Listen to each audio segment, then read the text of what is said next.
Welcome to the UPSC PCS forum. हम पढ़ रहे थे एग्रीकल्चर को और इसमें हम देखेंगे 35 नंबर क्वेश्चन से। इसके पहले मैं आपको बोलूँगी प्लीज़ फ्रेंड्स, अगर आपने चैनल को शेयर एंड सब्सक्राइब नहीं किया है तो चैनल को जरूर शेयर एंड सब्सक्राइब करें।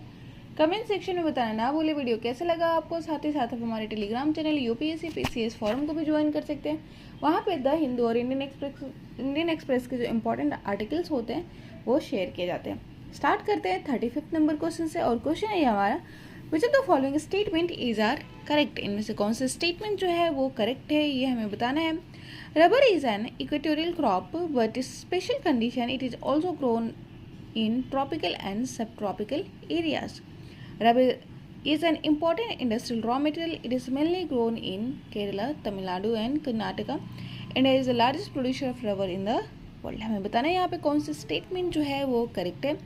पहले स्टेटमेंट अगर देखें तो पहले स्टेटमेंट बिल्कुल करेक्ट है कि रबर जो है वो इक्वेटोरियल क्रॉप है और स्पेशल कंडीशन में ये ट्रॉपिकल और सब ट्रॉपिकल एरियाज में भी ग्रो किया जा सकता है, ये बिल्कुल सही बात है।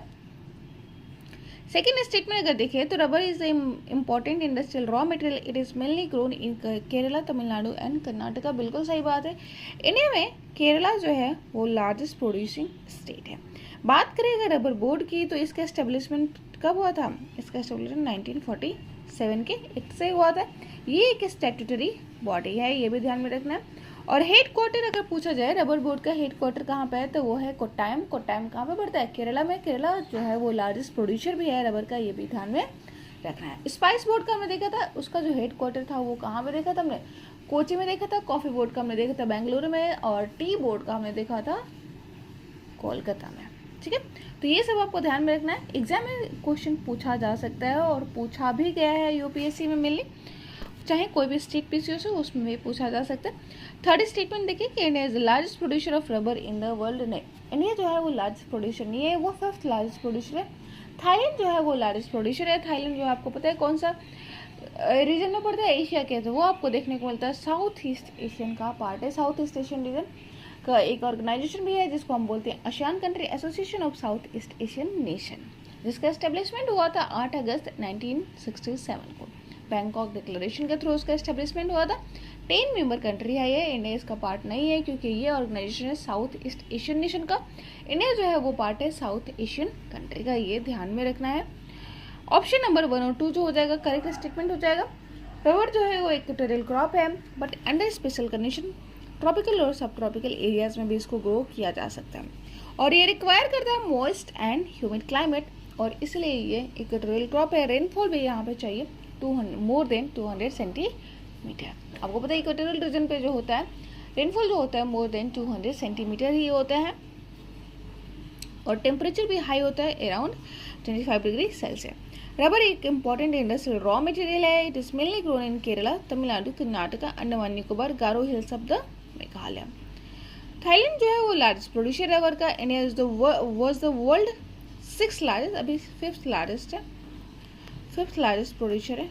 ठीक है, and 4th largest in south Asia behind Thailand, Indonesia and Vietnam. ठीक है, नेक्स्ट क्वेश्चन देखते हैं। 36 नंबर क्वेश्चन है, Damodar valley project provide irrigation water to mainly which of the following states. तो आपको पता होना चाहिए दामोदर जो है वो कहाँ के? पहले बंगाल की सौर माने जाती थी और ये बंगाल की सौरों थी, तो ऑब्वियसली डीवीसी के एस्टेब्लिशमेंट के बाद जो दामोदर वैली इरिगेशन प्रोजेक्ट है कहाँ पे हेल्प करेगी? वेस्ट बंगाल में है, तो ऑप्शन नंबर सी हो जाएगा राइट आंसर। वेस्ट बंगाल की ये में दामोदर वैली इरिगेशन प्रोजेक्ट जो है वो इरिगेशन में हेल्प करती है। ऑप्शन नंबर सी हो जाएगा right answer. Damodar valley project is located on the Damodar river and principal tributary in the Konar river is located in the eastern India. पूछा जाए कि दामोदर की जो इम्पोर्टेंट ट्रिब्यूटरी है वो कौन सी है तो वो कोनार रिवर है और इरिगेशन मेनली कहाँ पे प्रोवाइड करती है? झारखंड और वेस्ट बंगाल वाले रीजन में। 37 नंबर क्वेश्चन देखते हैं एंड 37 नंबर क्वेश्चन इज जब the following irrigation project has been developed by India in cooperation with Nepal. तो इनमें से कौन सा जो है वो इरिगेशन प्रोजेक्ट जो है वो इंडिया में डेवलप किया गया है with the help of the cooperation of the Nepal? Gandak multi project, Tehri dam project, Kosi project, option number C, A और सी दोनों हमें बताना है यहाँ पे कौन सा स्टेटमेंट जो है वो करेक्ट है। तो ऑप्शन नंबर डी हो जाएगा राइट आंसर, क्योंकि यहाँ पे ए और सी दोनों ही करेक्ट है।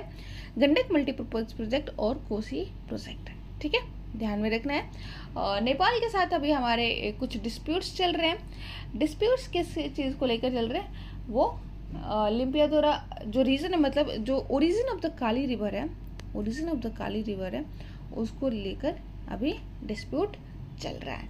तो ये भी आपको ध्यान में रखना है। अरुण हाइड्रो पावर प्रोजेक्ट जो है वो किसके बीच में है, इंडिया और नेपाल के बीच में है। नेपाल जो है वो हाईली डिपेंडेंट है इंडिया के ऊपर इंपोर्ट को लेकर, ठीक है, वो इंपोर्ट बेस्ड कंट्री है, मेनली इंडिया के ऊपर डिपेंडेंट है अपनी इकोनॉमी को लेकर, लेकिन आजकल वो चाइना के ऊपर थोड़ा ज़्यादा टिल्ट हो रहा है, देखने को मिल रहा है। तो ए और सी जो है यहाँ पे स्टेटमेंट हो जाएगा गंडक मल्टीपर्पज प्रोजेक्ट और कोसी प्रोजेक्ट जो है वो इंडिया ने किसके कोऑपरेशन में इस्टेब्लिश किया है, डेवलप किया है, तो वो है नेपाल का, ठीक है। जबकि टेहरी डैम जो है वो लोकेटेड है भागीरथी रिवर पे और ये रशिया के कोऑपरेशन से इस्टेब्लिशमेंट किया गया है। नेक्स्ट हम देखेंगे इरिगेशन के बारे में, और इरिगेशन है which of the following statement is correct with reference to the drip irrigation in India. और ड्रिप इरिगेशन के रिगार्डिंग कौन सा स्टेटमेंट जो है वो करेक्ट है, ये हमें बताना है। पहले स्टेटमेंट देखिए, तो it has been practised in Meghalaya region for over 200 years. The traditional drip pipes are made up of bamboo. It supplies water directly near the root of the plant efficiently, and the Tamil Nadu is the first state in India which has made drip irrigation compulsory. हमें बताना है यहाँ पे कौन सा statement जो है वो करेक्ट है। वैसे तो अभी हम ड्रिप इरिगेशन की बात करते हैं कि ड्रिप इरिगेशन को हमें प्रमोट करना चाहिए, ये रिड्यूस करेगा वाटर का जो डिप्लेशन होता है, मेनली ग्राउंड वाटर डिप्लेशन, इसको रोकेगा और वाटर का एफिशिएंस जो होता है एफिशिएंट यूज़ को प्रमोट करेगा। लेकिन ये प्रैक्टिस किया जा रहा है मेघालय में 200 ईयर से, तो ये हमारे लिए कोई न्यू कंसेप्ट नहीं है। पहला बिल्कुल सही बात है, इसीलिए कहा जाता है कि हमें ट्रेडिशनल अप्रोच को प्रमोट करना चाहिए, क्योंकि ट्रेडिशनल अप्रोच ना मेनली किस चीज़ पे बेस्ड है, नेचुरल सस्टेनेबिलिटी पर, मतलब नेचर को बहुत ज़्यादा बिना हार्म किए उसके साथ चलना, नेचर को प्रोटेक्ट करते हुए अपने ग्रोथ को भी प्रमोट करना, नेचुरल जो हमारी ट्रेडिशनल सिस्टम है। लेकिन अभी हमारे ट्रेडिशनल सिस्टम को हम छोड़ते जा रहे हैं मॉडर्न सिस्टम के पीछे, ठीक है। तो यहाँ पे हमें देखने को मिलेगा कि ये प्रैक्टिस किया जा रहा है मेघालय रीजन में 200 साल पहले से ही, ये कोई नया कंसेप्ट नहीं है।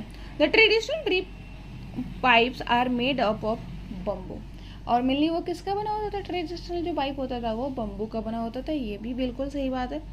थर्ड स्टेटमेंट देखिए, it supplies water directly near the root of the plants efficiently.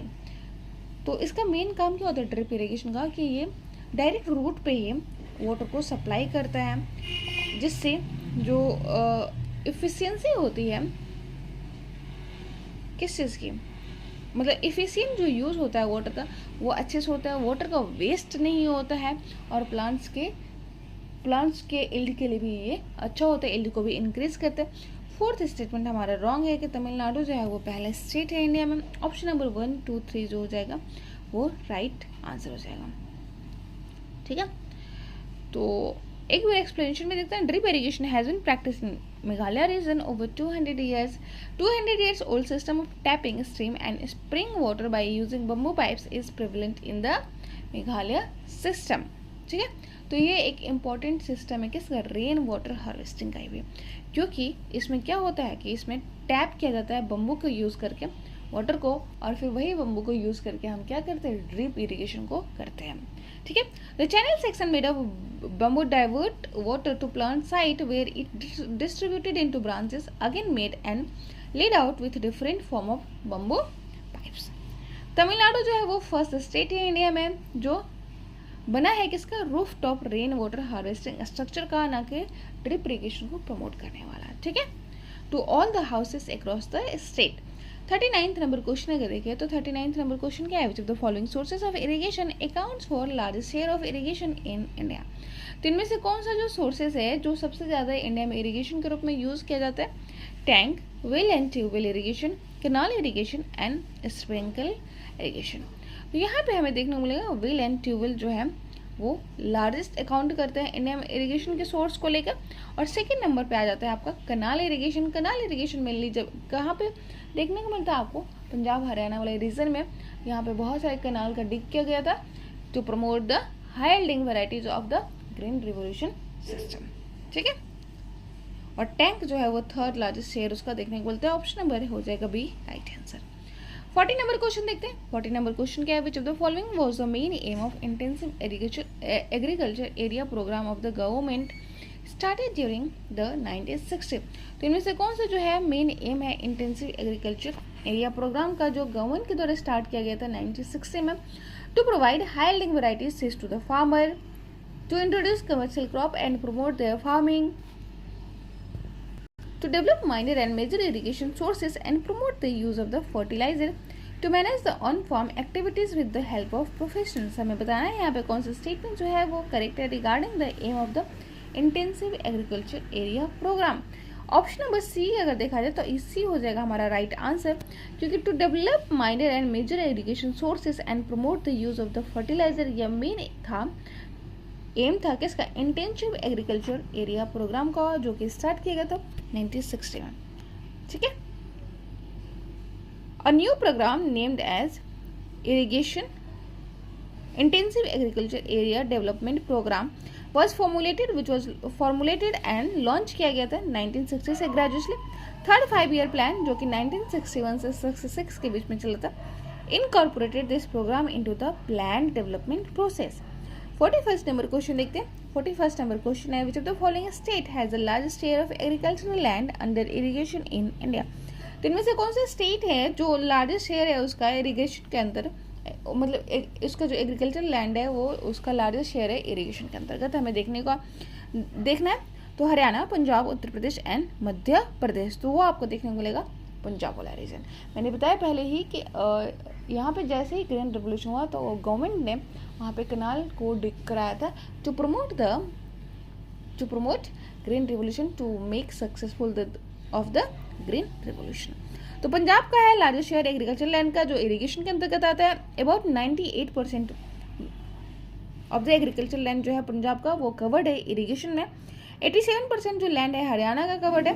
Haryana is the second largest share of its agricultural land under the irrigation in India. ठीक है, ऑप्शन नंबर सी हो जाएगा right answer.